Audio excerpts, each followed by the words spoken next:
দেশের পরিস্থিতি, সমাজ, রাজনীতি এই বিষয়ে আলোচনা। একটা হচ্ছে আমাদেরকে কোরআন বোঝা, আর একটা হচ্ছে সমাজ বোঝা।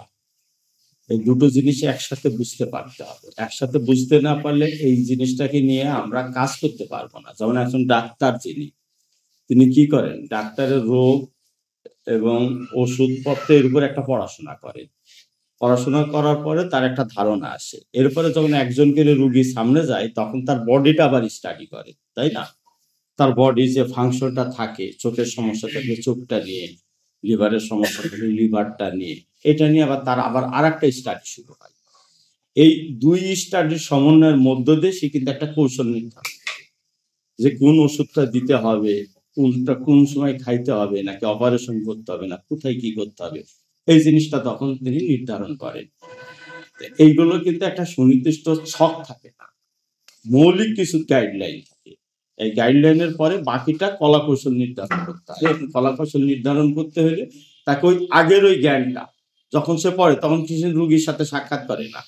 ওই ইয়েতে কলেজে ভার্সিটিতে সে ক্লাস করে, সে তার পড়তেছে, শুধু থিওরিটা পড়তেছে। ওইটা ওখানে যখন পড়তেছে সে তখন দেখা যাচ্ছে যে ২০০-৩০০ বছর আগের লেখা একটা লেখকের বই পড়তেছে। বাংলাদেশে বসে পড়তেছে, সেই বাংলাদেশ থেকে বহুত দূরে আমেরিকার এক বিশেষজ্ঞের লেখা একটা বই সে পড়তেছে, ঘরে বসে পড়তেছে। কিন্তু যখন রুগীর সামনে আসে তখন কিন্তু ওই সব জ্ঞান নিয়ে এসে দেখা যাচ্ছে যে আমাদের মাঠে ঘাটে কাজ করে একটা মানুষের সামনে বসে তখন তার ঘটনাটা শুনতেছে। কিন্তু এই ঘটনাটা যখন শুনতেছে, তার রোগের বর্ণনাটা, তখন কিন্তু ওই আগের যে স্টাডি করে এসেছে জ্ঞান, ওই জ্ঞান দিয়ে কিন্তু সেই কথাগুলোকে ওজন করতেছে। ওই জ্ঞান দিয়ে কিন্তু সেটাকে ব্যবহার করতে কাজে লাগাচ্ছে। এটা লাগে সে একটা পদ্ধতি নির্ধারণ করতেছে। তা আমরা কোরআন শরীফ পড়তেছি, কোরআন শরীফ থেকে বোঝার চেষ্টা করতেছি। প্রতি শুক্রবার কোরআন শরীফ থেকে আলোচনা আসতেছে। কারণ কোরআন শরীফ হচ্ছে আমাদের সবকিছু বোঝার উৎসবিন্দু। ওই হিমালয় পর্বতের মাথার থেকে যেমন এই পদ্মা নদী বা আমাদের এই গড়াই নদীর পানি কিন্তু ওই জায়গা থেকে আসে। ওই জায়গা থেকে আসে। ওর সর্বোচ্চ চূড়াটা হচ্ছে হিমালয় পর্বত। আর যে জায়গায় যে মেঘ যায়, মেঘ যেয়ে ওই জায়গাটা আমাদের এখানে তো বৃষ্টি হয়ে পড়ে, আর ওখানে মেঘ যায়, মেঘ নিজে বইসে যায় ওখানে। পর্বতের মাথার উপরে মেঘ বিশাল বড়, বড় বরফের খন্ডের মতো ভাসতে, ভাসতে যায় ওই পর্বতের মাথায় বইসে যায়। আর বইসে যায় ওইটা আবার গলতে, গলতে, গলতে, গলতে আবার আইসে এখানে আবার যেটা গইলে আবার ওখানে ক্ষয় হচ্ছে ওইটা আবার মেঘ যে আবার পূরণ করতেছে। এই হচ্ছে আল্লাহ তাআলার একটা সিস্টেম। এই সিস্টেমের মধ্য দিয়ে আল্লাহ তাআলা এই নদ-নদীগুলোকে তৈরি করে দিয়েছে যাতে সারা বছর পানি প্রবাহিত হয়, মাটির নিচের পানির স্তরটা ঠিক থাকে এবং জমিনের উৎপাদনটা ঠিক থাকে, আবহাওয়াটা ঠিক থাকে। এজন্য আল্লাহ তাআলা এটা সৃষ্টি করে দিয়েছেন এই পদ্ধতিতে। তো এই কুরআনটাও ঠিক এরকমের যে এটা আসমান থেকে আল্লাহ তাআলা তার নবীর কাছে পাঠিয়েছেন। আর তার নবীর মাধ্যমে সাহাবায়ে কেরাম এবং পরবর্তী মুজতাহিদ আলেমগণ যাদের হাত ধরে এটা আমাদের কাছে এসে পৌঁছাইছে। এটা এবং আমরা ওই জায়গা থেকে এই বুঝটা নিতেছি। কিন্তু ওই বুঝটা নিয়ে তখন আপনি যখন ওই পানিটা নিয়ে আবার নিজের ক্ষেতে যখন চাষ করছেন, আপনার ক্ষেতের মাটির ধরন, জমির ধরন, উঁচু না নিচু জমি, কোন ফসলটা ভালো হবে, ওই একই পানি দিয়ে বিভিন্ন আবাদ হচ্ছে। এইটা। সিজনটা কোন সিজনে আপনি ফসল আবাদ করতেছেন, সামনে শীতকাল না বর্ষাকাল না গ্রীষ্মকাল, এই অনুযায়ী ফসল নির্বাচন করে, তাই না? একজন কৃষক। এই যে সামনে শীতকাল আসতেছে, এখন এক ধরনের আবাদ করতেছে। আবার দেখা যাচ্ছে যে শীত শেষ হয়ে যাবে তখন কিন্তু ওই আবাদটা করবে না, কারণ আবহাওয়া তো চেঞ্জ হয়ে যাচ্ছে। তখন এই শীতকালে যে সবজিটা এখন করতে যাচ্ছে মাঠে, ওই সময় ওইটা করতে গেলে এটা হবে না। আবার তার জমির ধরনটাও দেখতে হয়। তো এইটা হচ্ছে একটা প্রয়োগ করা। এইটাকে বলা হয় হিকমত বা কলাকৌশল। যে কলাকৌশলটাকে আমাদের নির্ধারণ করতে হয়। আমরা কোরআনটা শুধু বুঝাটাই যদি আমাদের শেষ হয়ে যায়, তাহলে সেটি দিয়ে আমাদের সমাজে বা আমাদের কোনো ফায়দা হবে না। এই কোরআনটাকে বুঝার পরে এটাকে প্রয়োগ করতে হবে। বোঝা গেছে বিষয়টা? পানি এসে নদী দিয়ে চলে যাচ্ছে পানি, কিন্তু কৃষক তার ঋতু সম্পর্কে জ্ঞান নাই। গ্রীষ্ম, বর্ষা, শরৎ, হেমন্ত সে বুঝে না। তার জমির মাটিটা কি বেলে মাটি না দোআঁশ মাটি না এঁটেল মাটি সেটা সে বুঝে না। জমিটা নিচু না উঁচু এটা সে বুঝে না। পানি কি স্থির হয়ে থাকে নাকি গড়িয়ে চলে যায়, নাকি পানি নেওয়াই সম্ভব না ওখানে, এটাও সে জানে না। এগুলো যদি কিছুই না জানে, তো কৃষক কি কোনো ফসল নির্ধারণ করতে পারবে বা চাষ করে কোনো ফায়দা বের করে আনতে পারবে ওখান থেকে? কোনো ফায়দা বের করে আনতে পারবে না। ডাক্তার একাডেমিক বইয়ে খুবই ভালো পড়াশোনায়, খুবই ভালোভাবে সে বড় উচ্চ নাম্বার নিয়ে এসে ভালো গ্রেড নিয়ে রেজাল্ট নিয়ে এসে পাশ করে চলে এসেছে। কিন্তু একটা রোগী যখন তার সামনে চলে যায় তখন সে তার ভাষা কথা বুঝে না। একটা গ্রামের একটা সাধারণ একজন মহিলা যিনি ভালো পড়াশোনা জানেন না, তার ভাষা এবং কথার ধরন কিন্তু ভিন্ন থাকে। সে একটা ব্যথা বোঝায় এমন এক ভাষা দিয়ে যেটা আপনি বুঝতে পারবেন না যে ব্যথাটার ধরন কেমন। সে তার মতো ঢঙে বলে কথাটা। হ্যাঁ? মাথা যন্ত্রণাটা কেমন সে তার মতো করে বলে। শরীরের কোন জায়গায় ব্যথা হচ্ছে, কোন জায়গায় কোন যন্ত্রণা হচ্ছে এটা সে তার মতো করে বলে। আবার একজন শিক্ষিত মানুষ আবার তার মতো করে বলে। তাই না? সে যে যেভাবেই বলুক ডাক্তারকে কিন্তু বুঝতে হয়। তার ভাষা দিয়ে, কথা দিয়ে, ধরন দিয়ে একটু মেশিন লাগায়ে নানাভাবে একটা পরীক্ষা দিয়ে এক্স-রে করে রক্ত পরীক্ষা করতেছে, পেশাব পায়খানা পরীক্ষা করতেছে। সে সবকিছু দিয়ে বুঝার চেষ্টা করছে তার ওই জায়গাটা আগে। এখন ডাক্তার যদি এটা বুঝতে না পারে, তাহলে ওই রোগীর বডিটাকে যদি স্টাডি করতে না পারে, তা আগের কিতাবি জ্ঞান কত ভালো করে তার পড়া আছে সেটা দিয়ে কিন্তু সে ওই রোগীর ট্রিটমেন্ট করতে পারবে না। এবং সেই ট্রিটমেন্টের রেজাল্টও আসবে না। ওই রোগীর ধরনটা তাকে বুঝতে হয়। তার চেহারা দেখতে হয়, তার বডিতে যন্ত্র দিয়ে দেখে, পরীক্ষা করে দেখে এই যে বিষয়টা। তা আমরা কোরআনটা বুঝতেছি আলহামদুলিল্লাহ। এটা দিয়ে আমরা স্টাডি করে বুঝার চেষ্টা করতেছি। আল্লাহর আদেশ নিষেধটা কি ছিল? রাসূল সাল্লাল্লাহু আলাইহি ওয়াসাল্লামের কলাকৌশলটা কি ছিল ওই সমাজে? তিনি কিভাবে এটাকে প্রয়োগ করেছিলেন? এটাকে কিভাবে বাস্তবায়ন করেছিলেন? কিন্তু আমাদের সমাজটা কি? আমাদের সমাজটা কোন অবস্থানে রয়েছে? এবং এই জায়গার কৌশলটা কি হবে? এইটা কিন্তু একটা চিন্তা ভাবনা করার, গবেষণা করে বুঝার জিনিস কিন্তু এটা। এটা মুখস্থ কেউ দিয়ে যাবে না। আজ থেকে ২০০ বছর আগের লোকের একটা বই পড়ে আপনি উদ্বুদ্ধ হইতে পারবেন। কিন্তু আজকের কাজের কলাকৌশল নির্ধারণ করতে পারবেন না। কারণ তখন যে অস্ত্র ব্যবহার হইছে, তখন যে সিস্টেম গুলো ছিল, যে হাতিয়ার ছিল, যে যুদ্ধের কলাকৌশল ছিল তা কিন্তু আজকে কার্যকর না। আজকে কিন্তু সৈন্যবাহিনী এরকম করে সব পাশাপাশি দাঁড়ায় আগে যেরকম করে সামনে আগায়ে যেত, এখন কিন্তু ওইভাবে যুদ্ধ করে না। যুদ্ধের ধরন চেঞ্জ হয়েছে না? রাজনীতির ধরনও চেঞ্জ হয়ে গেছে। তখন একরকম ছিল, এখন আরেক রকম হয়েছে। আবার আপনি এই বাংলাদেশে বসে কাজ করতেছেন, কিন্তু আপনি সিরিয়ার থেকে নিয়ে বা আপনার সোমালিয়ার থেকে নিয়ে আপনি যদি কাজের কলাকৌশল নিয়ে আসেন, তাহলে সেটা এখানকার জন্য হবে না। এখানকার কাজের কলাকৌশলটা আপনার এখানকার পরিবেশ এবং সমাজ এবং রাজনীতি বুঝে, এখানকার ইতিহাসটা বুঝে আপনাকে নির্ধারণ করতে হবে।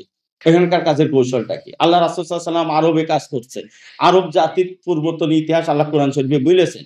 আরবদের স্বভাব প্রকৃতি কি তাও আল্লাহ কোরআন শরীফের ভিতরে উল্লেখ করেছেন। যে এদের স্বভাব প্রকৃতি হচ্ছে এইটা। এদের ধরন হচ্ছে এইটা। এদের ভিতর কি, কি কুসংস্কার আছে আল্লাহ সেটা দেখাই দিয়েছেন যে এটাকে চেঞ্জ করতে হবে। এদের এইগুলো বদ অভ্যাস আছে। আর যে জিনিসগুলো অনেক ব্যাপার আছে কোরআন শরীফে আমরা পাই না। কিন্তু আমাদের শরীয়তের অংশ। পাই না। হাদিসের ভিতরে খুঁজে পাই না। কিন্তু শরীয়তের অংশ হয়ে রয়েছে। সেটা কেন হয়েছে? সেটা হয়েছে ওই সময় একটা জিনিস রেওয়াজ চালু ছিল। এটাকে চেঞ্জ করার প্রয়োজন হয়নি। একটু আগে যে কথাটা আমি বলছিলাম যে একটা কিছুর পরিবর্তন হইলে একটা বিপরীত থাকলে আরেকটা কথা আসে। যদি যেমন আছে তেমনই রাখতে হয় তাহলে তো সেখানে কথা বলার প্রয়োজন হয় না। যেমন কোরআন শরীফে খুঁজে অনেকে বলে না যে কোরআন শরীফের ভিতরে এত খুঁজলাম তো কই ব্যভিচারের শাস্তি যে পাথর মেরে হত্যা করা তো কোরআন শরীফে নাই। কোরআন শরীফে এটা নাই। তাইলে কি জন্য আমরা প্র্যাকটিস করি? তো কিছু বিষয় থাকে যেটা একটা জায়গায় কার্যকর থাকে, সেটার কোনো চেঞ্জ করার দরকার হয় না, সেটা উল্লেখ করার দরকার হয় না।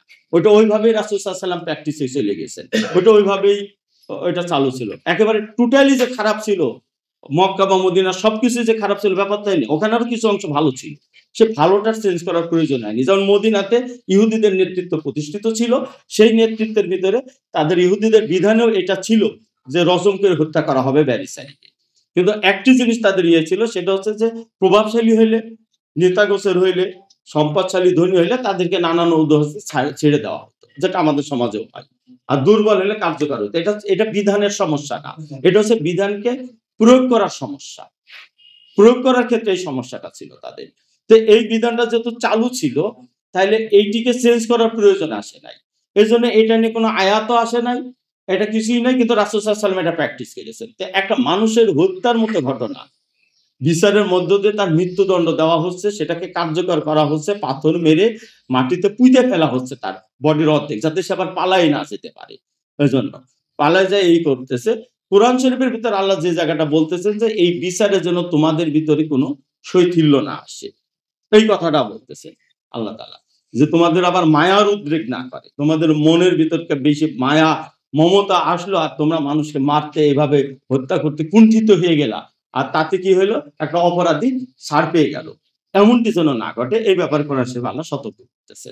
কিন্তু ওই যে ঘটনাটা ওখানে যেটা ছিল সেটাই রাসূল সাল্লাল্লাহু আলাইহি ওয়াসাল্লাম প্র্যাকটিস করেছেন, এজন্য কোরআন শরীফে আসে নাই। তো এজন্য আরবদের রীতি রেওয়াজ জানাও ইসলামের একটি পার্ট। যে আরবের যে রীতিগুলো পূর্বেও ছিল, পরেও রয়েছে, ইসলামেও ছিল, সাহাবায়ে কেরাম চর্চা করেছেন, ওটা অনেকটাই কোরআনেও নাই, হাদিসে নয়। এখন বলবে যে ভাই এইটা যে আপনার ইসলামের বিধান, এটা কোরআনেও নাই, হাদিসে নেই, এতে দলিল কি? দলিল হচ্ছে আরবের প্র্যাকটিস ছিল এটা, এবং ওই প্র্যাকটিসটা সাহাবায়ে কেরাম ওইটাকে চেঞ্জ করেনি, রাসূল সাল্লাল্লাহু আলাইহি ওয়াসাল্লাম চেঞ্জ করেনি, আল্লাহও চেঞ্জ করতে বলেনি। কিন্তু যেটা চেঞ্জ করা সেটা বলে দিয়েছে। যেমন হচ্ছে পালিত পুত্রকে তখন নিজের পুত্র বলে ঘোষণা দেওয়া, যখন রাসূল সাল্লাল্লাহু আলাইহি ওয়াসাল্লাম সেই রেওয়াজ অনুযায়ী করেছেন, আরবের রেওয়াজ।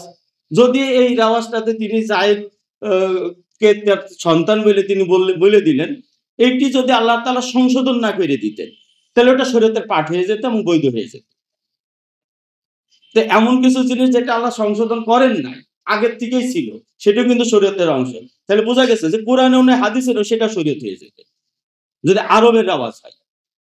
আরবের রেওয়াজ হয় কিন্তু, এবং সেটা ওই সময় বিদ্যমান ছিল, প্র্যাকটিস ছিল, কিন্তু আল্লাহ তাআলা সেটা চেঞ্জ করেন নাই, এবং রাসূল সাল্লাল্লাহু আলাইহি ওয়াসাল্লাম সেই প্র্যাকটিসটা কন্টিনিউ করে গেছেন।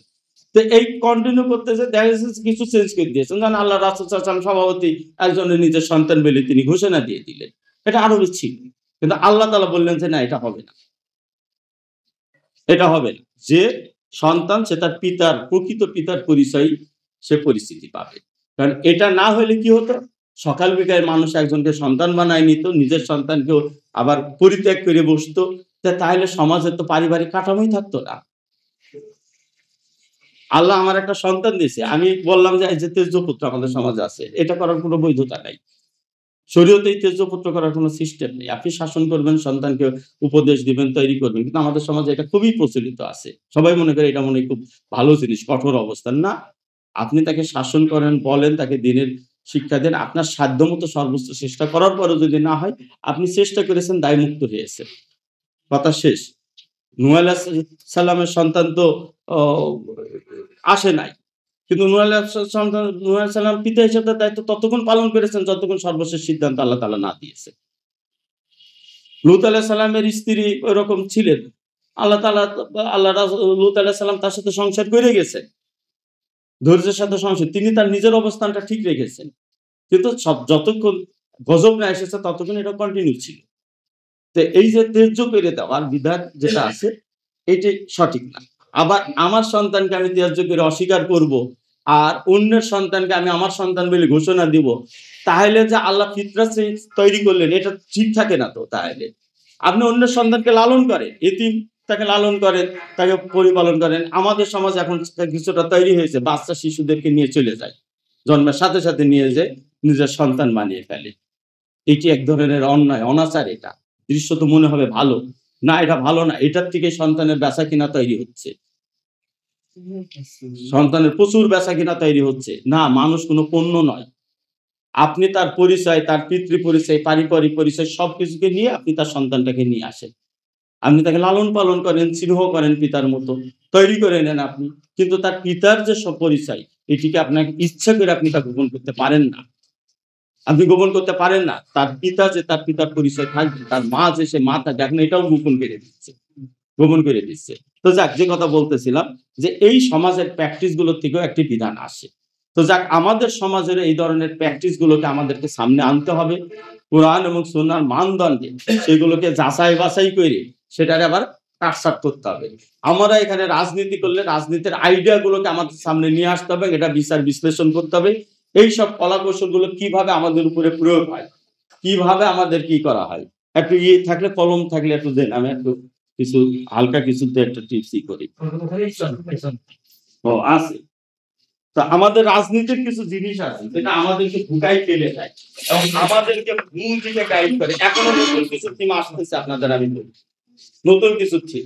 কারণ ৭১-এর পরে, মুক্তিযুদ্ধের পরে, ৭১-এর পরে সর্বপ্রথম যে জিনিসটা প্রয়োজন হয়েছিল তাদের, তারা সেটা করেছিল। সেটার আগের আলোচনায় আমি বলেছিলাম, সেটা হচ্ছে যে ৪৭টা আসলো, ১৯৪৭টা আসলো হিন্দু মুসলমান, এই এই থিম, হিন্দু আর একটা হচ্ছে মুসলিম। এই কিন্তু এটার থেকে আমরা বাংলাদেশ আলাদা হলাম। এই আলোচনাটা আমাদের এসেছে, আমি আগের দিন নতুন জায়গায় যাচ্ছি। এই মুসলিম পরিচয়টাই আমাদেরকে ভারত থেকে আলাদা করবে। আমরা আলাদা রাষ্ট্র হইলাম, ভারত আমাদেরকে তার ভিতর রাখতে পারলো।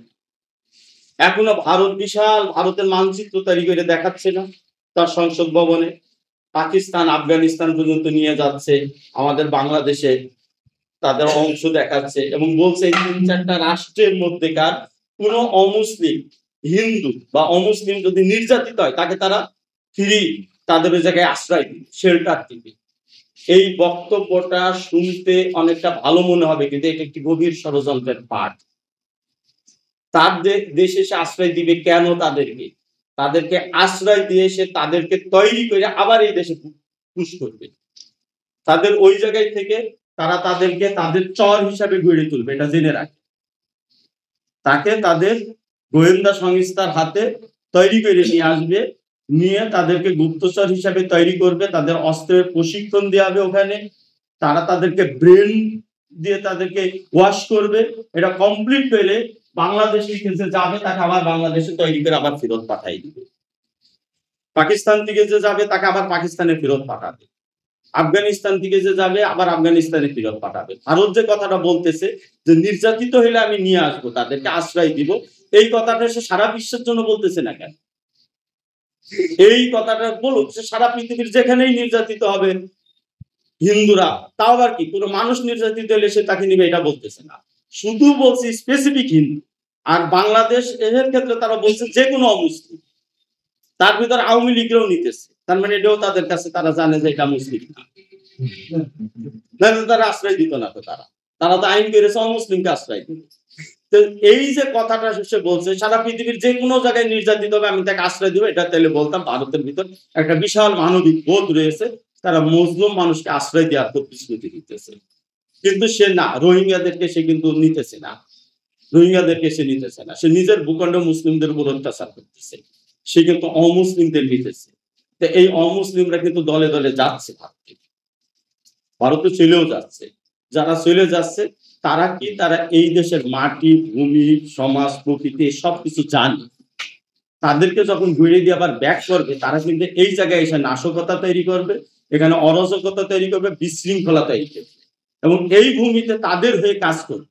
একটা সময় তাদেরকে আবার এখানে ব্যাক করতেছে এবং এটা করতেছে সে অখণ্ড ভারতে যে স্বপ্ন দেখছে এই ভূখণ্ডের লোকদের। এটা হচ্ছে তার একটি কূটকৌশল। আমরা যে মুসলিম হিসাবে 47-এ আসলাম, এই মুসলিম পরিচয়টা মুছে দেওয়া তাদের খুবই জরুরি, কারণ এই পরিচয়ের উপর আমরা আলাদা রাষ্ট্র গঠন করি, তাদের থেকে বিচ্ছিন্ন হয়েছি। অর্থাৎ তাদের অংশ তারা চায়, তারা যেন এটা আমাদের হারানো ভূখণ্ড মনে করতেছে আমাদের বাংলাদেশকে, যারা হাতছাড়া হয়ে গেছে তাদেরটাই আমরা কেড়ে নিয়ে এসেছি এবং এটা এসেছে মুসলিম। এইটা মুছার জন্য আগে প্রথমে মুসলিমদেরকে ভাগ করলো হচ্ছে পূর্ব আর বাঙালি, এই বিভাজনটা করতে তারা সক্ষম হইলো। উভয় জাতির মধ্যে থেকে আমরা এই সর্বনাশটা আগে পা দিয়েছিলাম। তাতে আগে পা দিয়েছে উর্দুওয়ালারা, আর পরে এটা আমাদের ভিতর থেকে উর্দু এবং বাঙালি এই বিভাজন থেকে পাকিস্তান ভাগ হয়েছে না। পাকিস্তান ভাগ হলে প্রথম টার্গেট তাদের কম যে একটি পাকিস্তান দুই পাশে রয়েছে, একই নিয়ন্ত্রণে থাকবে এবং এটিকে তারা ভাগ করার জন্য যুদ্ধের মুখোমুখি করলে এটা তাদেরই হাতের কাজ, এটা রয় সফলতা। পাকিস্তান আর্মির মধ্য থেকেও তারা কাজ করলো, এটা বাংলাদেশের ভিতরে কাজ করলো, এমন একটি যুদ্ধের মধ্য দিয়ে এটা করলো যে যুদ্ধের মধ্য দিয়ে যদি এই বিভাজন হয় তাহলে দুই জাতির মধ্যে আর ভালোবাসা, হৃদ্যতা, ভ্রাতৃত্ব এটা আর কোনো প্রতিষ্ঠিত হতে পারবে না, এদের শত্রুতা কি স্থায়ী হয়ে যাবে। এই একটা চিন্তার দিকে তারা এটা করবে, এটা করে এবং তারপরে তার একটা ওয়াজ সবসময় চালু করে রেখেছে বাঙালিদের ভিতরে যে ক্ষতিপূরণ চাওয়া, পাকিস্তানের কাছ থেকে বিচার চাওয়া, ক্ষতিপূরণ চাওয়া, এইটা। আর এইটা করে তারা তাদের সাথে আমাদের একটি বিরোধ তৈরি করতে একটা দর কষাকষি, যাতে এইটা হচ্ছে একটা গুটি হিসাবে ব্যবহার করতে থাকলে আর তাদের সাথে আমাদের আর সখ্যতা তৈরি হবে না। কিন্তু ব্রিটিশরা 200 বছর চলে গেল, বাংলাদেশ, ভারত, পাকিস্তান ঐক্যবদ্ধ ব্রিটেনের কাছে ক্ষতিপূরণ চাচ্ছে না কেন?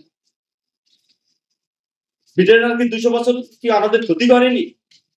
তাহলে এই ক্ষতিপূরণ আগে তারা একমত হোক, আগে তারা এই ক্ষতিপূরণে একমত হোক এবং সে তো এই এলাকার বড় ভাই, বড় রাষ্ট্র, তাহলে সে আমাদেরকে আর পাকিস্তানকে সাথে নিয়ে এই দর কষাকষি ব্রিটেনের সাথে করুক, যে তোমরা 200 বছর শাসন করছো, আমাদের থেকে লুটপাট করে নিয়ে এসে তোমাদের দেশটাকে ধনী করেছো, নানাভাবে লুটপাট করছো, অনেক হত্যাকাণ্ড করেছো, এখানে তোমরা আমাদেরকে তার ক্ষতিপূরণ হিসেবে কিছু দাও।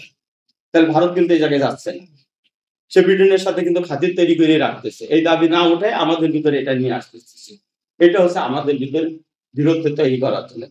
এই জায়গাগুলো কিন্তু রাজনীতিকে নিয়ন্ত্রণ করে, এই চিন্তাগুলো রাজনীতিকে নিয়ন্ত্রণ করে।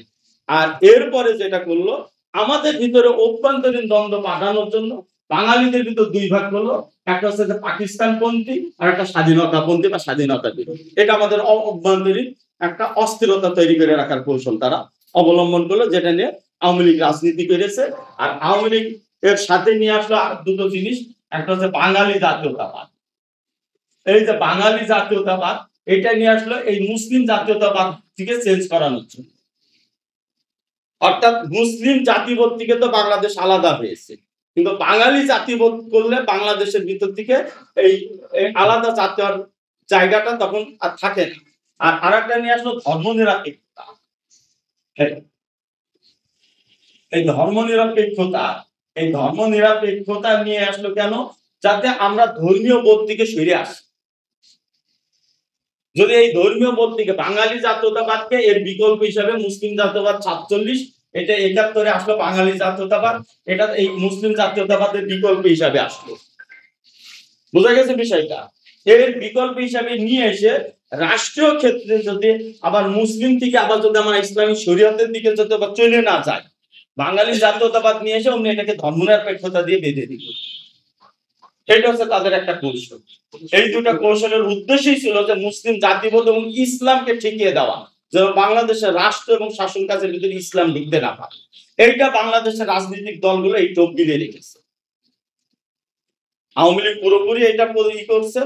এখন দেখবেন বিএনপির কিছু নেতাদের শুরু এরকমের, জিয়াউর রহমান ওখান থেকে বের হওয়ার চেষ্টা করেছিলেন, কিন্তু আজকের বিএনপি তার উপরে প্রতিষ্ঠিত নাই। এইটা নিয়ে এসে তারা আমাদেরকে আবার এইখানে নিয়ে আসলো। এই জিনিসগুলো হচ্ছে তাদের একটা রাজনৈতিক কৌশল। আর আরো কতগুলো জিনিস আছে, যেমন হচ্ছে আমাদের এখানে বলা হয় স্বাধীনতা আর পরাধীনতা। এই দুটো জিনিস কোথার থেকে আসে? এইটা আসে কোথার থেকে, যে স্বাধীনতা কি আর পরাধীনতা কি?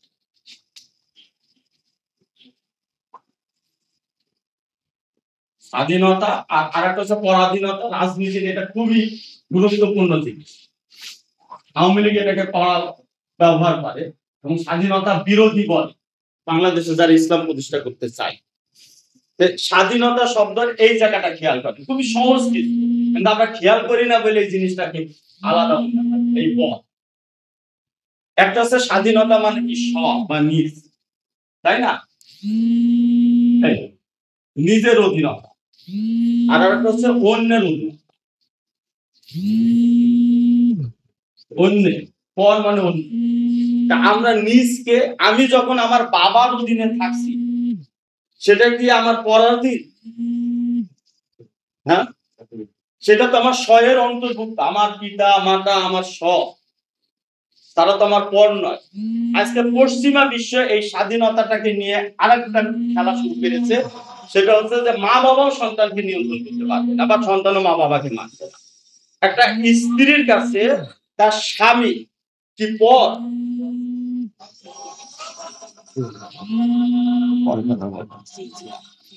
সে তো পর না।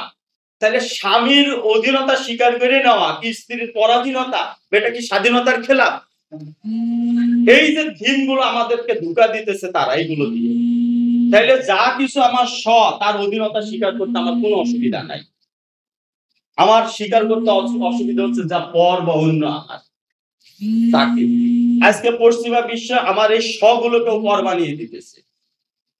সন্তান তার পিতামাতার কথা শুনবে, ছাত্র তার উস্তাদকে মানবে, দলের ইয়েরা মামুররা তাদের আমিরকে মানবে, সাথী ভাইরা তাদের মানবে। এইগুলোকে বলতেছে তারা স্বাধীনতার বিরোধিতা। অর্থাৎ এটা স্বাধীনতার লঙ্ঘন, স্বাধীনতার চেতনার লঙ্ঘন। অর্থাৎ এই স্বাধীনতাকে ব্যক্তি জীবনে নিয়ে এসে তারা এইটা করতেছে। এটা কিন্তু আমার যারা আমি তাদের অধীনতাকে মানব, তা না হলে এটা হবে স্বেচ্ছাচারিতা। স্বেচ্ছা এই দুইটার পার্থক্য হচ্ছে যে স্বেচ্ছাচারিতা। এই দুটার পার্থক্য হচ্ছে যে আমার ইচ্ছা যা হয় আমি তাই করব। মূলত পশ্চিমারা স্বাধীনতার নামে স্বেচ্ছাচারিতা আনতে চাচ্ছে আমাদের সমাজে, বুঝা গেছে? এবং আমাদের স্বাধীনতাটা হচ্ছে যেটা আল্লাহ তাআলা বলছেন, যাদের যাদের অনুগত হওয়ার কথা বলছেন তারা সবাই আমাদের সব। আল্লাহ অন্যের অনুগত হতে বলেননি। যেমন সন্তানকে বলছেন মা বাবার কথা মানতে, মুমিনদেরকে বলছেন তাদের ভিতরকার আমিরকে মানতে, বলতেছেন না? স্ত্রীকে বলতেছেন তার স্বামীকে মানতে, এবং স্বামী শব্দটাও তো এখান থেকে এসেছে, এই স্বযুক্ত আমি, এটা মিলে, অর্থাৎ আমারই আর একটা আমি হচ্ছে স্বামী, অর্থাৎ আমারই যেন আরেকটি সত্তা ওইটা। তাহলে এই শব্দগুলোকে পাল্টে দিতে হবে। আমরা এদেরকে তো স্বজন বলি, যারা আমাদের স্বজন তাদেরকে আমরা কেন মানবো না, তাদের দিকে কেন বিচ্ছিন্ন হব? এই সেপারেশনটা করলে হয় আমরা দুর্বল হয়ে যাই। বোঝা গেছে বিষয়টা? Divide of rule. এই যে ডিভাইড, এই ডিভাইড আমাদের ঘরে ঘরে ঢুকতেছে। আমার ভাই তো আমারই স্বজন, তাই না? তো এই যে বিষয়গুলো, আমার মামা, চাচা, খালা, দাদা, দাদি, নানা, নানি, এরা সবই আমাদের স্বজন। এই স্বজনকে সাথে নিয়ে চলাটা কোনোদিন পরাধীনতা নয়। পরাধীনতা হচ্ছে অন্য, যাকে আমি পর মনে করি। এই অন্যটা কি? অন্যটা কি? আমরা যেটাকে অন্য বলতেছি তাদের কাছে ওটা সব হইতে পারে। যেমন ইসরায়েল মনে করে যে গাজা ভূখণ্ডের মালিক তারা, আর গাজায় মুসলিমরা এরা বাইরের থেকে এসে এটা দখল করে তারা প্রতিষ্ঠিত হয়েছিল। তাদের কাছে গাজার মুসলমানদের কাছ থেকে ভূমিটাকে পুনরুদ্ধার করতেছে, তারা পুনরুদ্ধার করতেছে, এবং এই পুনরুদ্ধার করার মধ্য দিয়ে মূলত এই গাজা ভূখণ্ডকে তারা মুক্ত করতেছে। কারণ অন্যের অধীনে রয়েছে তাদের কাছে, মুসলিমরা হচ্ছে পর, আর আমাদের কাছে ইহুদিরা হচ্ছে পর ওই ভূখণ্ডে, যারা আমাদেরকে দখল করে রেখেছে। এই হচ্ছে বিষয়। যেমন আমাদের এখানে বক্তের খিলজি, এরপরে বাইরের থেকে আসা ইকতার উদ্দিন মোহাম্মদ বক্তের খিলজি, এরপরে যে শামসুদ্দিন ইলিয়াস শাহ, ফখরুদ্দিন মুবারক শাহ, যারা শাসন করেছে এখানে, তারা অনেকেই মধ্যপ্রাচ্যের থেকে এসেছে। শাহজালাল, শাহ মখদুম, আমরা কি তাদেরকে পর ভাবি না? ওই সময়কে আমরা পরাধীনতা বলি। আমরা এটাকে পরাধীনতা বলি না, কারণ আমাদের কাছে তারা আমাদের স্বজনের অন্তর্ভুক্ত। স্বজন কেন? তাদের দাওয়াত, আচার, আচরণ সবকিছু আমাদের পক্ষে ছিল, আমাদের আপন ছিল। এই জন্য তারা যখন বাইরের থেকে এসে শাসন করেছে, বাইরের থেকে এসে এই ভূমিতে দাওয়াত দিয়েছে, এটিকে আমরা বলি আমাদের স্বাধীনতারই একটি পাঠ। আমরা তখন স্বাধীন ছিলাম এটা মনে করতেছি। এদেরকে আমরা রবার্ট ক্লাইভের মতো মনে করতেছি না, কর্নওয়ালিসের মতো মনে করতেছি না, ডালহৌসির মতো মনে করতেছি না, তার বাবা লর্ড কার্জনের মতো মনে করতেছি না। কারণ তারা পশ্চিমার থেকে। এখন একটা প্রশ্ন, এখনকার ইতিহাস বইতে এদেরকে বহিরাগত এবং পরাধীনতা বলে চিহ্নিত করার চেষ্টা করা হচ্ছে। ইতিহাস বইতে, আমি পাঠ্য বইতে পড়ছি, স্কুলের ইতিহাস বইগুলোতে এদেরকে বলা হচ্ছে যে এদেরকে মুসলিম বলা হচ্ছে না, বলছে তুর্কি উপনিবেশ, বা কখনো বলা হচ্ছে যে আফগানিস্তানের উপনিবেশ, ওই জায়গাটায়, যে তারা ওখান থেকে এসেছে বলে। এই যে আমাদেরকে চেঞ্জ করে দিচ্ছে, তাদেরকে আমাদের পথ তৈরি করার চেষ্টা করা হচ্ছে। কিন্তু হিন্দু সমাজের কাছে বক্তিয়ার খিলজি কি স্বজাতি? স্বজন না। হিন্দুদের রীতিতে তারা বক্তিয়ার খিলজির আগমনকে তারা, আমরা যেমন ব্রিটিশদের আগমনকে আমরা যে দৃষ্টিতে দেখি, হিন্দুরা বক্তিয়ার খিলজির এসে ওই লক্ষণ সেনকে পরাজিত করে বক্তিয়ার খিলজির ক্ষমতা দখলকে আমাদের চোখে নবাব সিরাজদৌল্লাহকে ভোট দিয়ে ব্রিটিশের ক্ষমতা দখলের মুখ। এই পার্থক্যটা কিন্তু মাথায় রাখতে হবে। তাইলে একটা হিন্দু যখন একটা ইতিহাস পাঠ করে আর আমরা যখন ইতিহাস পাঠ করি, দুজনের দৃষ্টিভঙ্গি কিন্তু দু জায়গায় থাকে। তাদের ওই দৃষ্টিভঙ্গিটা আমাদের উপরে প্রয়োগ করার চেষ্টা করে তারা। শেখ হাসিনা ওই দৃষ্টিভঙ্গিটা এনেছিল। অনেকে বলেই না, বুঝাই না যে হাসিনা আবার কি সর্বনাশ করলো, আমাদের মসজিদ তো বন্ধ করে দেয়নি, কোথায় সর্বনাশ করছে এটা বুঝতে পারবে তখন। এই জায়গাটাই আসবে। ইতিহাসের পাতায় সে তাদেরকে বলতেছে যে তারা পরাধীন। আমাদের বক্তিয়ার খিলজি সহ এসে যে আমাদের শাসন করছে, এটা ছিল একটি পরাধীনতা। তারপরে ব্রিটিশরা আসছে, এটাও পরাধীনতা। 1000 বছরের শ্রেষ্ঠ বাঙালি শেখ মুজিব কেন হচ্ছে? কারণ 1000 বছরের মধ্যে সেই একমাত্র শেখ মুজিবই বাঙালিদের শাসন বা স্বাধীন, অর্থাৎ আমাদের স্বয়ের অধীনে একটা শেখ মুজিব তৈরি করেছে। এটা আর তার আগের পুরো ইতিহাসে তাদের কাছে পড়ার। এই কথাকে আমরা মেনে নিব?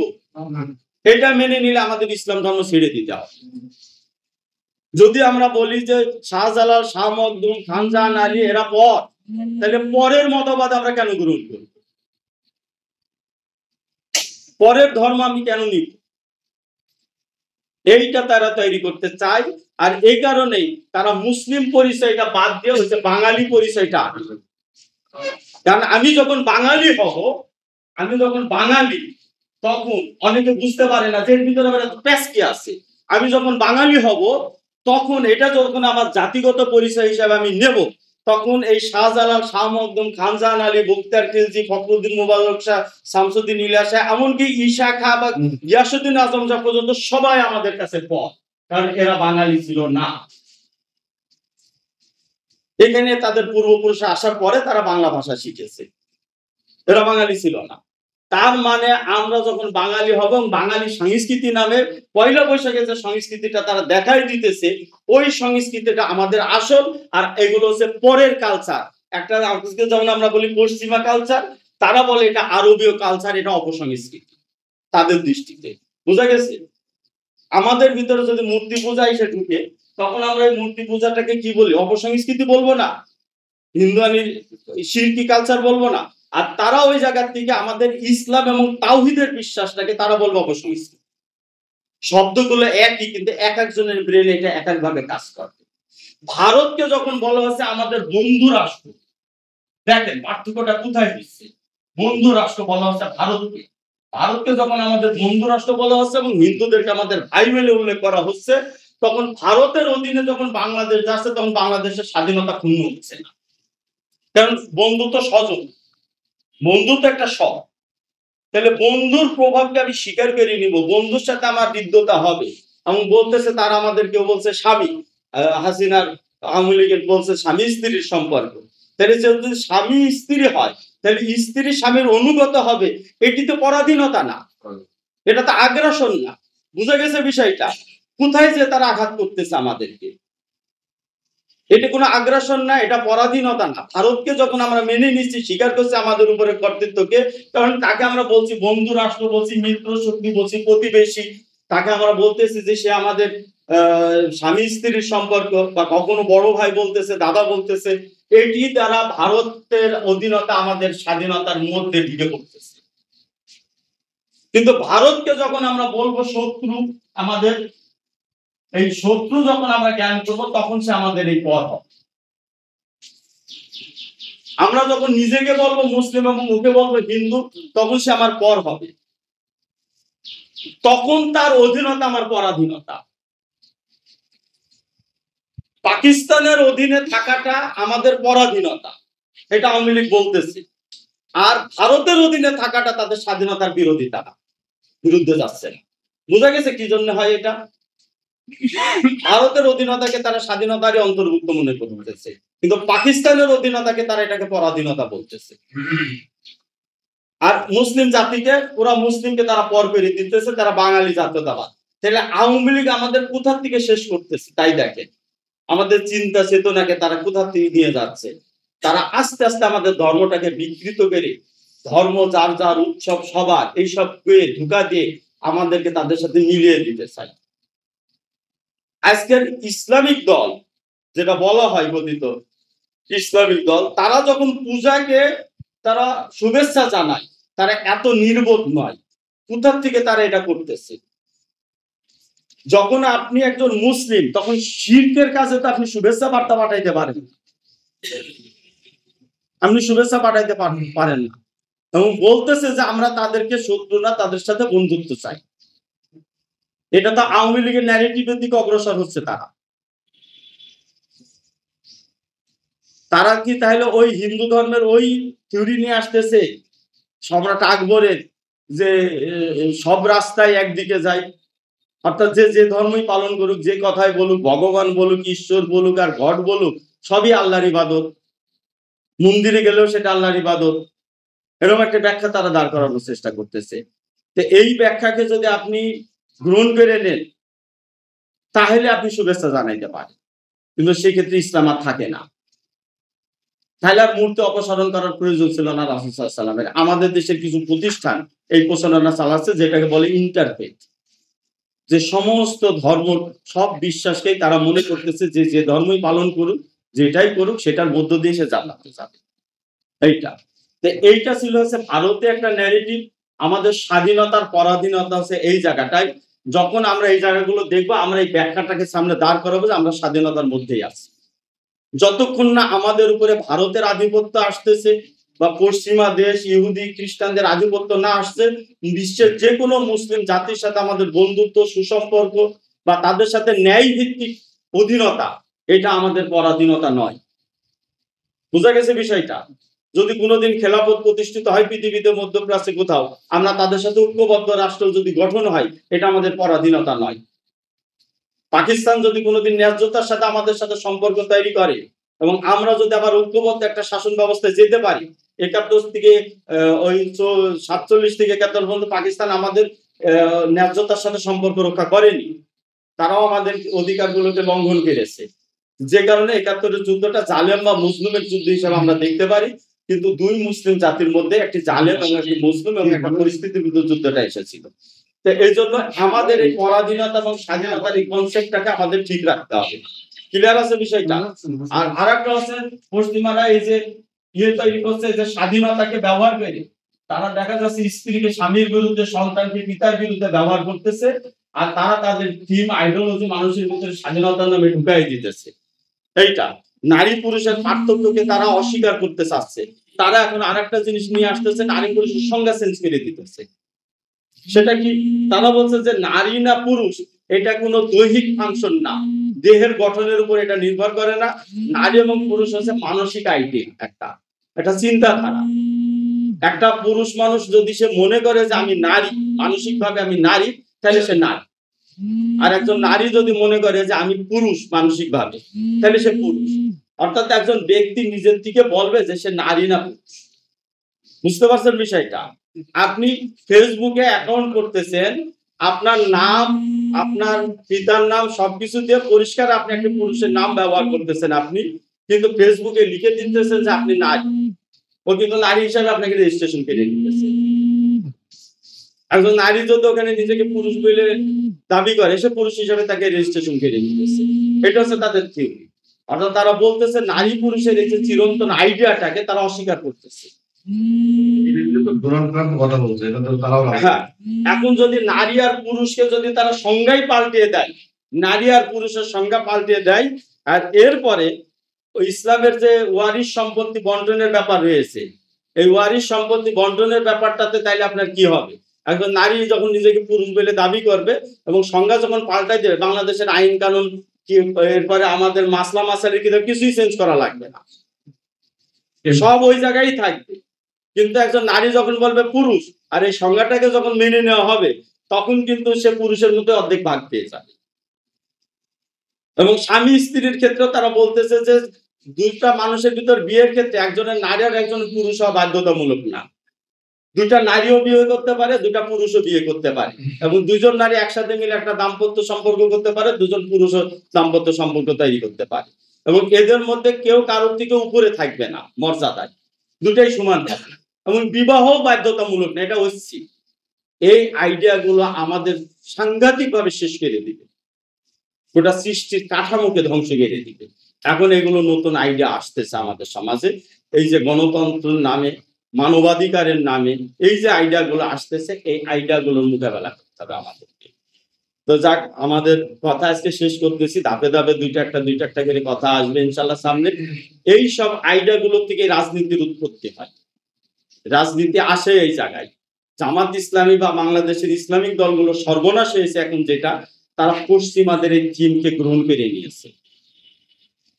এটা গ্রহণ করে নেওয়ার কারণে তারা তাদের নিজেদের সংগঠনের লোগো চেঞ্জ করে নিতেছে, নিজেদের বয়ানকে চেঞ্জ করে দিতেছে তারা, এবং তারা ক্ষমতায় যাওয়ার স্বপ্নে বিভোর হয়ে গেছে।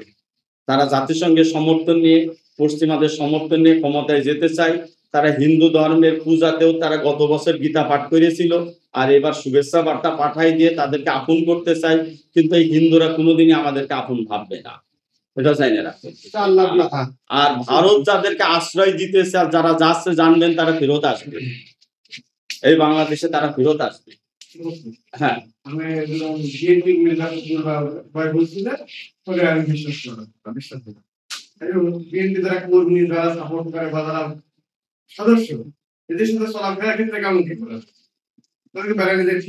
না, তাদেরকে এই জায়গাগুলো ঘটনা আছে যে তাদেরকে এই কথাগুলো স্পষ্ট করতে হবে, বুঝাইতে হবে। একজন মুসলমান যদি বলে যে শরিয়া আইন সে চায় না, তাইলে সে মূলতই কাফের হয়ে যায়, তার ইমান থাকে না, ইমান বাতিল হয়ে যায়। আর কোন রাজনৈতিক দল যদি এই কথা বলার পরেও কোনো মুসলমান সেই দলের সাথে সম্পর্ক রাখে, তাহলে তারও অবস্থা একই হয়ে যায়, সে বুঝে। না, বেড়ানো বলতে কি বেড়ানো, একটা হচ্ছে দাওয়াত দেওয়ার জন্য, আর একটা হচ্ছে তাকে পছন্দ করে তার সাথে থাকে তার অংশ হয়ে যাওয়া, এটা তো কোনোভাবে জায়েজ নাই। তার সাথে আমরা থাকতে পারি শুধু তার দাওয়াত দেওয়ার জন্য, তার সাথে আমরা থাকতে পারি, তাকে বোঝানোর জন্য তার সাথে থাকতে পারি, এটা হচ্ছে একটা দাওয়াতের অংশ, যে এটা যেন না হয়। এর আগে বিএনপি এই কথা বলে নাই। অতীতে বিএনপির স্ট্যান্ডার্ড ছিল যে বাংলাদেশে যদি শরিয়া আইন যদি জনগণ চাইতে বিএনপি তখন মেনে নিবে, এইটা ছিল বিএনপির কথা, যে বাংলাদেশের জনগণের পক্ষ থেকে এটা আসলে। এখন বিএনপি বলছে সে এটা মানবে না, জনগণ চাইলেও সেটা মানবে না, এটা হইতে দিবে না তারা। জামাত ইসলামী যদি ক্ষমতায় আসে, শরিয়া আইন দেবে না, কার্যকর করবে না বাংলাদেশ, এই প্রতিশ্রুতি দিয়ে জামাতকে আসতে হবে। অলরেডি তারা এই প্রতিশ্রুতি দেওয়া শুরু করেছে। তারা ঢাকা বিশ্ববিদ্যালয় সব বিভিন্ন জায়গাতে তারা নমিনেশন দিতেছে কাদেরকে, তারা দেখাচ্ছে যে মাথায় হিজাব পরে না, মাথা আলগা করে ঘুরে বেড়ায়, সেসব মেয়েদেরকে তাদের প্যানেলে নির্বাচন করাচ্ছে তারা। সামনের নির্বাচনে জামাতের পক্ষ থেকে যদি হিন্দু ক্যান্ডিডেটও আসে, তাহলে অবাক হওয়ার কিছু নেই। তারা ইতিমধ্যে এই চিন্তা করতেছে। কোথাও কোথাও নারী এমপি তারা দাঁড় করাই দিবে, নারীদেরকে এমপি পদে দাঁড় করাই দিবে, হিন্দুদেরকে এমপি নমিনেশন দেবে, নির্বাচনের নমিনেশন দেবে।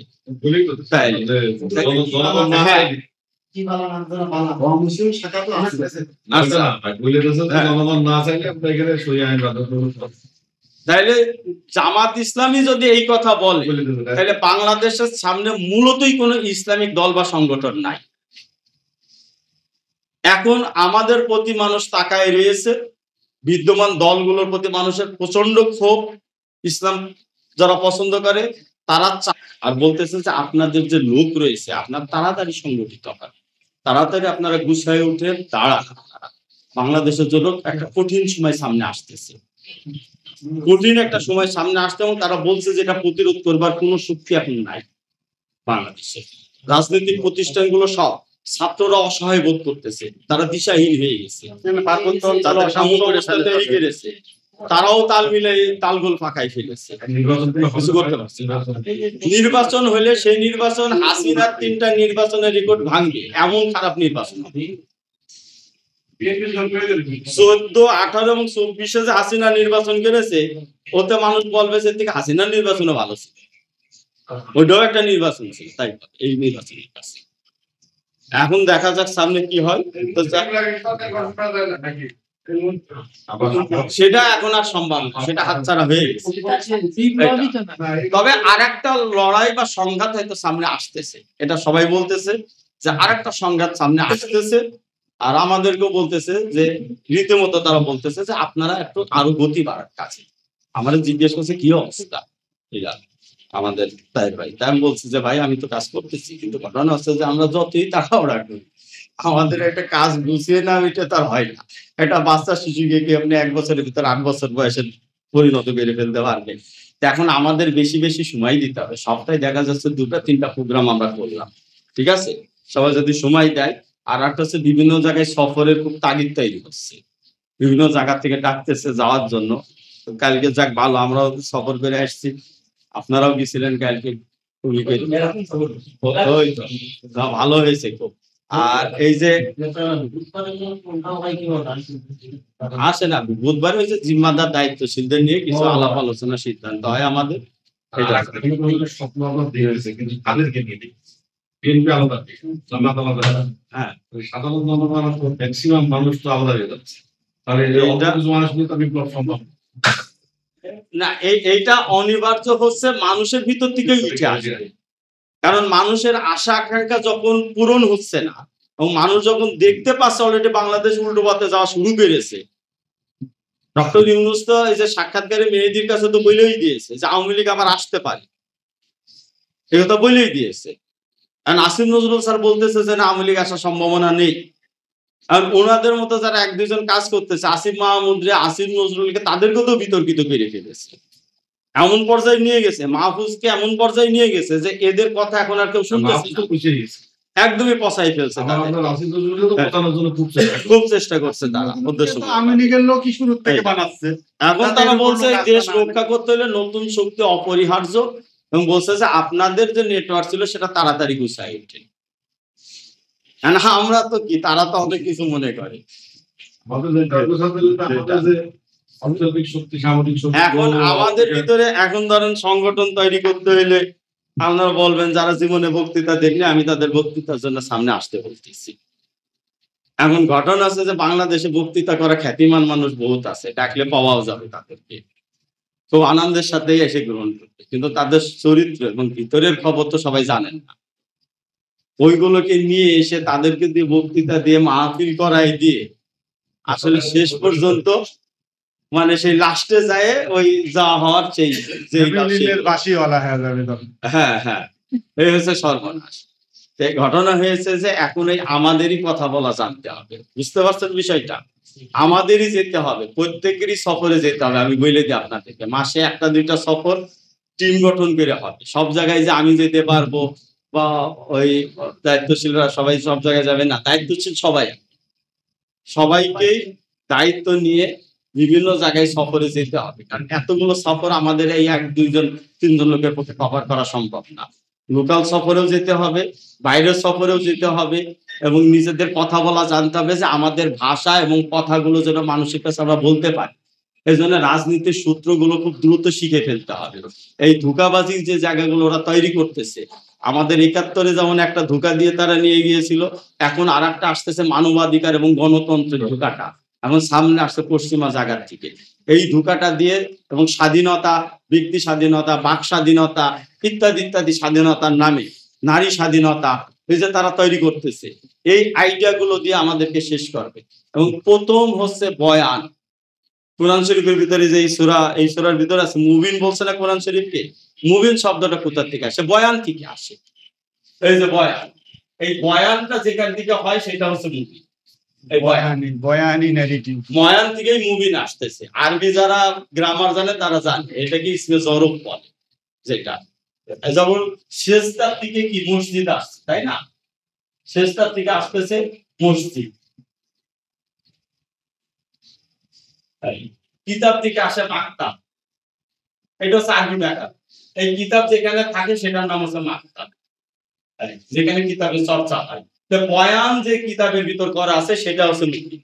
আর বয়ান শব্দের অর্থ হচ্ছে স্পষ্ট করা, এর বাংলা অর্থ হচ্ছে স্পষ্ট করা, অর্থাৎ অস্পষ্ট জিনিসকে স্পষ্ট করে দেওয়া। আমরা বলি না বয়ান করা। বয়ান করা মানে কি? যে জিনিসটা মানুষ বুঝে না সেটা বুঝিয়ে দেওয়া, যে বিষয় নিয়ে মানুষ সংশয় ভুগতেছে সেটাকে স্পষ্ট করে দেওয়া, এইটার হচ্ছে বয়ান, হচ্ছে স্পষ্ট করা। যে কিতাবে বয়ান হয় সেটাকে বলা হয় মুবিন, অর্থাৎ এই কিতাবে মানুষকে স্পষ্ট করে দেওয়া হচ্ছে, স্পষ্ট করে দাও। এইটা হচ্ছে কি আমাদের এই সমাজে আগে এই আইডিয়া গুলো সম্পর্কে, এই ধোঁকাবাজি সম্পর্কে মানুষটাকে স্পষ্ট করে দেওয়া, যে এটা কোন ধোঁকা আমাদের সামনে আনতেছে। যেমন আমাদের এখানে বাঙালি জাতীয়তাবাদের কথা, ধর্মনিরপেক্ষতার কথা আসছে, তখন কিন্তু জাতি বুঝে নাই যে এটা দিয়ে আমাদেরকে কোথায় নিয়ে যাচ্ছে তারা। আওয়ামী লীগ এতদিন এই জিনিসগুলোকে মোড়ক ব্যবহার করেছে। আমাদের যেসব ইসলামিক দল এবং বয়ানকারী রয়েছে তাদের দায়িত্ব ছিল এই ধোঁকাগুলোকে মানুষের সামনে দেখিয়ে দেওয়া।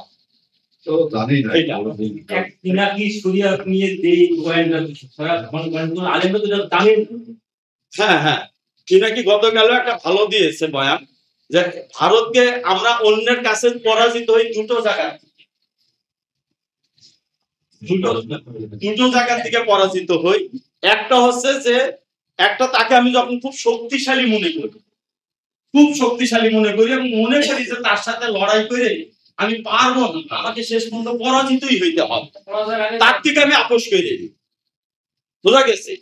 বাংলাদেশে এইটা যেমন জামাত বা বিএনপি এখন এই চিন্তার দিকে যাচ্ছে ভারতের ক্ষেত্রে। তারা মনে করতেছে যে এদের সাথে আমরা কোনোভাবে লড়াই করে পারবো না, তাদের কাছে নতি স্বীকার করতেই হবে। খুবই শক্তিশালী মনে করে ভারতকে তারা। এই একটা। আর একটা হচ্ছে ধোঁকা। এই জায়গায় দুর্বল হচ্ছে আপনার কি করে, রাজত্ব করে বা আধিপত্য করে শক্তিশালীর উপরে। সেটা হচ্ছে সে যা নয় সে নিজেকে তা বলে প্রচার করে, বিকল্প শব্দ ব্যবহার করে, মুখরোচক ভাষা ব্যবহার করে, শ্রুতিমধুর ভাষা দিয়ে সে নিয়ন্ত্রণ করে। হ্যাঁ, ওরা দুটোই একসাথে প্রয়োগ করে। পশ্চিমারাও এটা আমাদেরকে, আমরা মনে করি পশ্চিমারা শক্তিশালী। আর আরেকটা হচ্ছে ওরা ধোঁকা দিচ্ছে স্বাধীনতা, এই স্বাধীনতা, গণতন্ত্র, এই গণতন্ত্র আর হচ্ছে মানবাধিকার, এই দিয়ে তারা নিয়ে আসতেছে তাদের অধিকার, এগুলো দিয়ে ইউজ করতেছে আমাদের বিরুদ্ধে। আগে এই থিম গুলো জানেন, আপনার প্রথম শত্রু সেই থিম। আর ভারত আমাদেরকে নিয়ে আসছে হাসিনার কাছ দিয়ে, আওয়ামী লীগ দিয়ে বাঙালি, ধর্ম নিরপেক্ষতা, আর হচ্ছে স্বাধীনতা। এদের স্বাধীনতার অর্থ আর পশ্চিমাদের স্বাধীনতার অর্থ আলাদা, দুটোর অর্থ আলাদা। পশ্চিমাদের স্বাধীনতার অর্থ হচ্ছে ব্যক্তি স্বাধীনতা, বাক স্বাধীনতা, নারী স্বাধীনতা, এইগুলো। আর ভারতের স্বাধীনতার অর্থ হচ্ছে যে কোনো মুসলিম জাতির বাইরে যেতে হবে, আমাদের ভারতের অধীন হইতে হবে। ভারত আমাদের সব, ভারত আমাদের স্বামী, ভারত আমাদের বন্ধু, তার অধীনতা মানতে হবে। বাঙালি জাতিবোধ থেকে তো তারা এটা করছে। আমরা মিলবে কোন জায়গায়, ওই ইন্ডিয়ার সাথে যে আমাদের পূর্বসূত্র মিলে। এখন আওয়ামী লীগ যদি সত্যি বাঙালি হইতো তাহলে সে বলতো যে এই বাঙালি বাংলাদেশ এবং পশ্চিমবঙ্গ মিলে আলাদা একটা রাষ্ট্র হবে, তাদেরকে আমাদের অংশ কেড়ে দাও। আওয়ামী লীগ তো এই জায়গা থেকে বলে না, সে বাংলাদেশকে পশ্চিমবঙ্গের সাথে যুক্ত করতে চায়, আর এই পশ্চিমবঙ্গ ভারতের সাথে থাকে। তার মানে আমরা কি হচ্ছে, যেটার উপরে রবীন্দ্রনাথ ঠাকুর আমার সোনার বাংলা লিখ, এই যে বাঙালি জাতীয়তাবাদের ইয়ে হচ্ছে, এই রবি ঠাকুর নিয়ে আসলো সোনার বাংলা বলে, যে পুরা বাংলা একত্রিত থাকবে, এটা তো পিনাকিত দেখাই দিয়েছে সোনার বাংলা থেকে, যে আমার সোনার বাংলা, আমি তোমায় ভালোবাসি, তোমার বদন মলিন হইলে এজন্য আমি নয়ন জলে ভাসি। বদন মলিন হওয়া মানে কি, বাংলা ভেঙে দুই ভাগ হইলে, এটা হচ্ছে তার বদন মলিন হইলে। এই যে কথাটা বললে, এইটাকে জাতীয় সঙ্গীত বানাই নিয়ে আসা হইলো। এইটাকে জাতীয় সঙ্গীত বানানোই হয়েছে এই বাঙালি জাতীয়তাবাদটা প্রতিষ্ঠা করার জন্য। কারণ আমার সোনার বাংলা সঙ্গীতের মধ্যে আমাদের বাঙালি পরিচয়টাকে নিয়ে আসা হচ্ছে রবি ঠাকুরের গাওয়া। আর এই বাঙালি পরিচয় থেকে আমরা ইসলামিক বা মুসলিম ধর্ম বা জাতিবোধ থেকে আমরা সরে যাচ্ছি, আর এটা আমাদেরকে পশ্চিমবঙ্গের সাথে একীভূত করার দিকে নিয়ে যাচ্ছে। এটা যখন লেখা তখন বাংলার অস্তিত্বই না।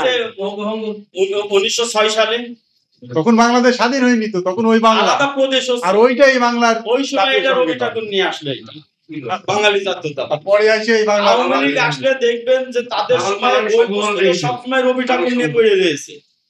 এখন আবার আরেকটা নিয়ে আসতেছে, রবি ঠাকুরকে এখন আর আনা যাচ্ছে না আওয়ামী লীগের কারণে। কৌশলে তারা নিয়ে আসছে লালন ফকিরকে, খুব হাইলাইট হওয়া শুরু হয়েছে লালন ফকির।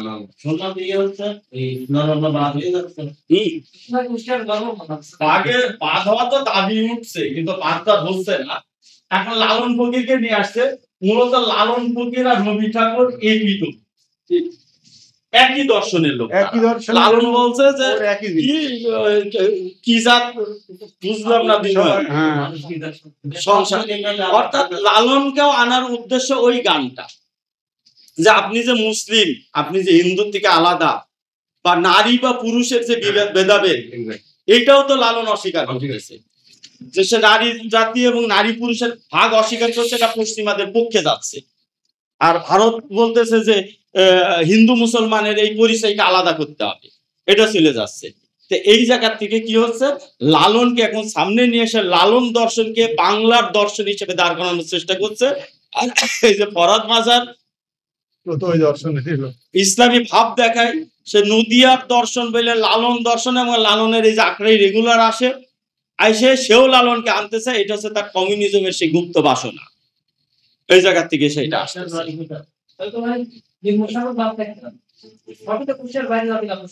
না, এখন তো তারাই করতেছে। আমি কালকে দেখলাম যে হিন্দুদের ওদের মন্দিরের ওখানে আপনার ছবি দিয়ে রেখেছে ওই যে কাঙাল হরিনাথের ছবি, এরপরে বিচারপতি ওই যে রাধা বিনোদের ছবি, এই সবগুলো দিয়ে তারা ওই ইতিহাসের দিকে তারাও টানতেছে আর কি ওই দিকে।